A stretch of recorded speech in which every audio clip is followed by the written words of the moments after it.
आप देख रहे हैं कथा व्यथा यूट्यूब चैनल की स्पेशल प्रस्तुति, न जिसका आदि न अंत, वो है अनंत।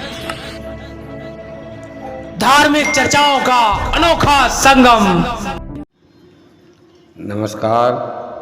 जय श्री श्याम, जय श्री श्याम, जय श्री श्याम। आप देख रहे हैं कथा व्यथा यूट्यूब चैनल की अद्भुत प्रस्तुति अनंत, जिसमें अभी आप रामायण के अनसुलझे रहस्य देख रहे हैं। इसी अनसुलझे रहस्य में मैं आपको कौशल्या के पूर्व जन्म की कथा सुनाऊंगा। कोशिश करूंगा कि जितना मैं जानता हूं पूरी कथा आपको सुना सकूं। जय श्री श्याम, जय श्री श्याम, जय श्री श्याम।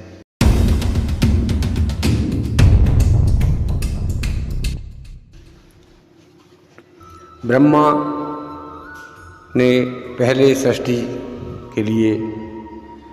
उत्पत्ति के लिए 4 पुत्रों को जन्म दिया। वह चारों पुत्र सत्य, सनातन, सनादि, सनत कुमार, वह चारों पुत्रों को जब थोड़ा बहुत ज्ञान हुआ गुरुकुल में, तो उन्होंने अपनी अवस्था 5 वर्ष में ही रोक दी और सृष्टि का कार्य आगे नहीं बढ़ पाया। तब ब्रह्मा ने उनसे बहुत कोशिश की उन्हें मनाने की, लेकिन वह नहीं माने और उन्होंने कहा मुझे गृहस्थी के चक्कर में नहीं पड़ना है, और वह लंगोट लगाकर बाबा हुए। इसके बाद ब्रह्मा ने सप्तऋषियों को जन्म दिया, नारद को जन्म दिया और दक्ष प्रजापति को जन्म दिया। उनकी पुत्री 27 चंद्रमा को ब्याई गई, 2 पुत्रियां सप्तऋषियों को ब्याई गई। इस प्रकार से सृष्टि कार्यक्रम आगे बढ़ा। इसके बाद वह सब देव हो गए। फिर ब्रह्मा ने मनु को जन्म दिया। मनु को जन्म देने के बाद धरती पर पत्नी की आवश्यकता थी, तब ब्रह्मा ने शतरूपा को जन्म दिया। मनु शतरूपा से यह मनुष्य की सृष्टि आगे बढ़ी। इसीलिए इंसान को मनुष्य कहते हैं। हम सब मनु जी की ही संतान हैं। मनु ने जातिवाद, वर्णवाद, जो आदमी जैसा कार्य करता था उस प्रकार से उसकी जाति, उसका वर्ण बना दिया। इसीलिए मनुवाद भी कहा जाता है। अब मनुष्य रूपा सांसारिक जीवन में लुप्त होते हुए बहुत समय बाद वृद्धावस्था में आ गए। तब उन्होंने सोचा कि हमने जिस कार्य के लिए जन्म लिया था वह कार्य तो किया ही नहीं, भगवान की भक्ति का समय नहीं मिला। मनु की संतानें हुई, 2 पुत्र 1 पुत्री हुई। वह कथा बहुत लंबी है, कभी फिर सुनाऊंगा।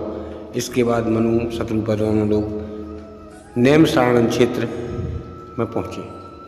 नेमसारण क्षेत्र लखनऊ से सीतापुर जिले में पड़ता है, जहाँ चक्र तीर्थ है, जहाँ भगवान विष्णु ने राक्षस को मारने के लिए चक्र छोड़ा था और वह 7 पाताल फोड़कर नीचे गया था। उसी चक्र तीर्थ में लोग स्नान करते हैं, उसका भी पुण्य बहुत है। और अभी समय लगे तो आप लोग भी चक्र तीर्थ नेमिषारण क्षेत्र अवश्य जाएं। नेमिषारण क्षेत्र बहुत पवित्र क्षेत्र है, जहाँ वेद व्यास ने भागवत लिखी, 4 वेद लिखे, 18 पुराण लिखे, 6 शास्त्र लिखे। उस जगह पर जाकर मनु शतरूपा ने तपस्या शुरू की। जब तपस्या के लिए गए तो पहली माह में उन्होंने तपस्या की। अन्न खाकर और जल पीकर एक समय पर अन्न भोजन करते। फिर 1 महीने के बाद उन्होंने भोजन त्याग दिया, फल लेना शुरू कर दिया। इस प्रकार से धीरे धीरे अपने शरीर को तपस्या के अनुरूप बनाते बनाते फिर उन्होंने फल त्याग दिए। फल त्यागने के बाद केवल जल पीकर ही रहे। जब ऐसा करते करते 3 माह 4 माह हो चुके, तब उन्होंने जल भी त्याग दिया और वायु पीकर तपस्या करने लगे। जब कई वर्ष वायु पीकर तपस्या करने में लग गए, उनका शरीर स्थिर हो गया, तब उन्होंने वायु लेना भी बंद कर दिया। श्वास लेना बंद करके अपने प्राणों को मस्तक में छोड़कर दोनों ने कहते हैं एक पैर पर खड़े होकर, पैर के अंगूठे पर खड़े होकर भगवान सूर्य को नमस्कार करते हुए दोनों हाथ ऊपर करके 10,000 वर्ष तपस्या की। तपस्या वह ओम की कर रहे थे, पार ब्रह्म की कर रहे थे, निराकार की कर रहे थे।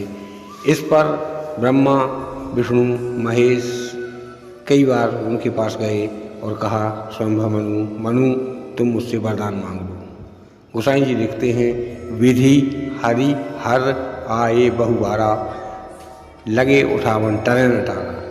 इस प्रकार से मनु जी कुछ नहीं बोले और एक आवाज़ आई अंदर से कि यदि जिसकी मैं तपस्या कर रहा हूँ यदि तुम वो हो तो अंदर आ जाओ, वरना हमारी तपस्या में विघ्न डालोगे, अंदर आओगे तो जल के स्वयं ही भस्म हो जाओगे।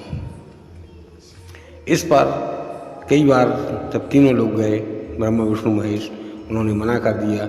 एक बार शिव गए, शिव को जब अति क्रोध आया कि यह मेरी तपस्या नहीं कर रहा है, फिर किसकी तपस्या कर रहा है और मुझे धमकी दे रहा है, तब शिव ने कहा, ठीक है मनु, तुम जिसकी भी तपस्या कर रहे हो मैं उसे देख लूँगा। आज से ठीक 11वें दिन धरती जलमग्न हो जाएगी, देखता हूँ तुम्हें और तुम्हारी तपस्या को कौन बचाता है। इतना कहकर शिव चले आए।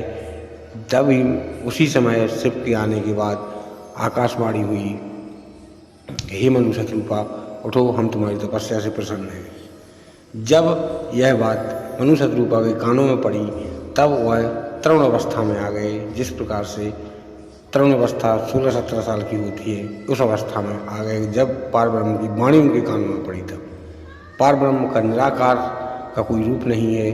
उसी निराकार ने कहा, हे मनु शत्रुपा अब तुम वरदान मांगो, क्या वरदान चाहते हो।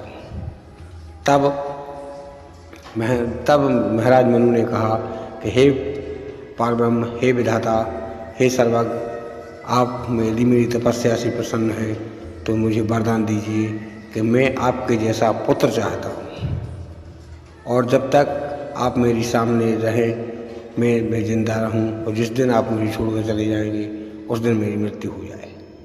इस प्रकार से मनु ने पार ब्रह्म ने कहा, तथास्तु ऐसा ही होगा। अब शत्रुपा से कहा, तुमने भी तपस्या की है, तुम वरदान मांगो। तब शत्रुपा ने कहा, हे नाथ, हे स्वामी, हे दीनदयाल, यदि आप मेरी तपस्या से प्रसन्न हैं तो मैं अपनी पूरी जीवन आपको अपना पुत्र बना के रखना चाहती हूँ। इस पर पार ब्रह्म ने आवाज़ में कहा, तथास्तु ऐसा ही होगा।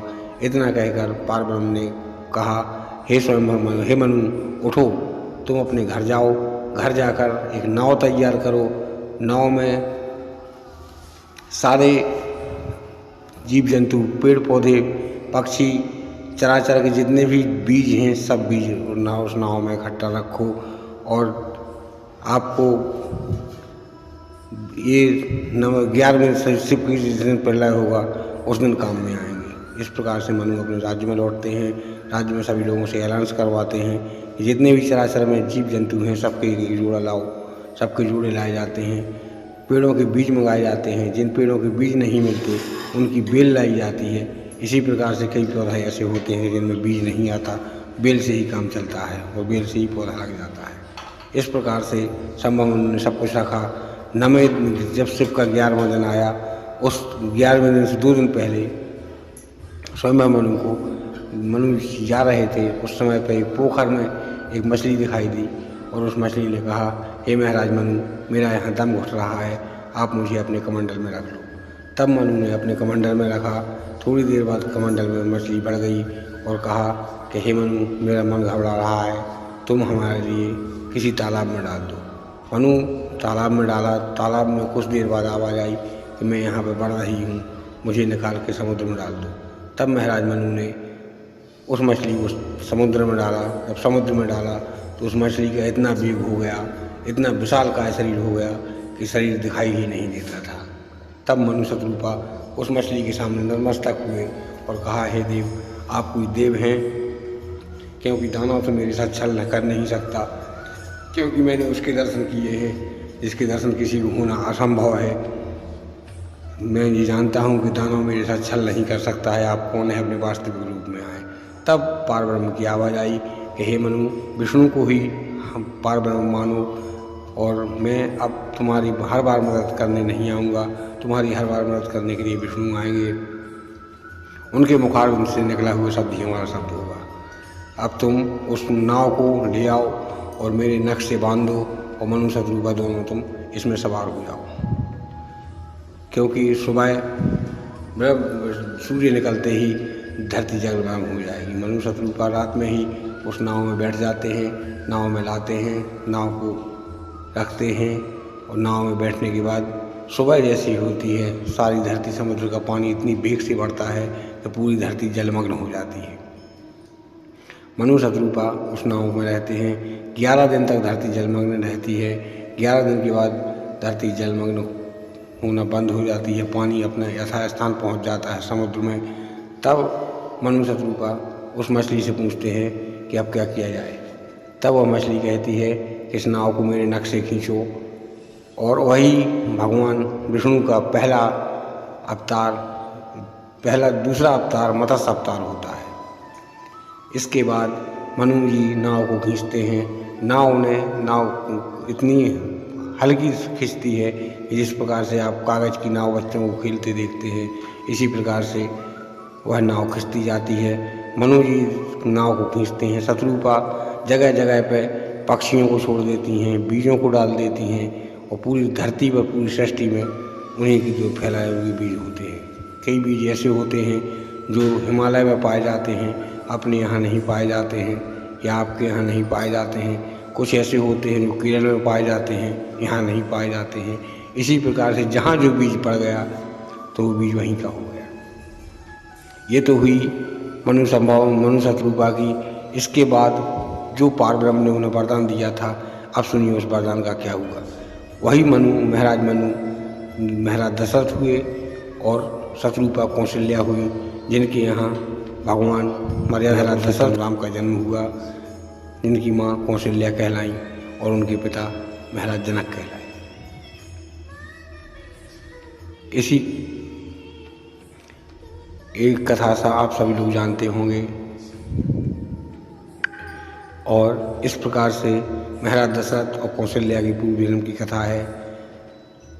यदि आपको ये कथा अच्छी लगे तो लाइक करें, शेयर करें, सब्सक्राइब करें।